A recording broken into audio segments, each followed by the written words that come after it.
মানবজাতির আদি পিতা আদম আলাইহিস সালাম ও মা হাওয়া আলাইহিস সালামের মিলনের স্মৃতি বিজড়িত ঐতিহাসিক আরাফাতের ময়দানে অবস্থানের মাধ্যমে শনিবার ইসলামের পঞ্চম স্তম্ভ পবিত্র হজ আদায় করেছেন ২০ লক্ষাধিক মুসলমান। এর মধ্যে রয়েছেন বাংলাদেশের ৮৫,২৫৭ জন। লাব্বাইক আল্লাহুম্মা লাব্বাইক, লাব্বাইক লা শারীকা লাকা লাব্বাইক, ইন্নাল হামদা ওয়ান নি'মাতা লাকা ওয়াল মুলক লা শারীকা লাক। অর্থাৎ উপস্থিত হে আমার আল্লাহ, উপস্থিত উপস্থিত তোমার কোনো অংশীদার নেই, উপস্থিত নিশ্চয়ই সকল প্রশংসা, নিয়ামত ও রাজত্ব তোমার কোনো অংশীদার নেই।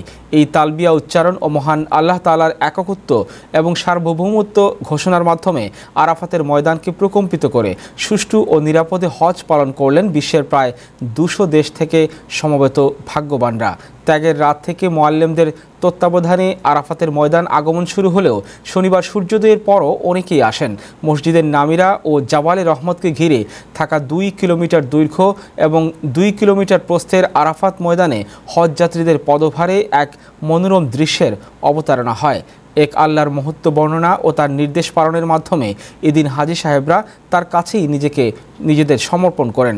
মসজিদে নামিরার হজের খুতবা দেন মসজিদুল হারামের জনপ্রিয় ইমাম ও খতিব শায়েখ মাহের বিন হামাদ আল মুয়াইশিকলি। বিশ্বের ৫০টি ভাষায় এবার হজের খুতবা অনুবাদ প্রচারিত হয়েছে।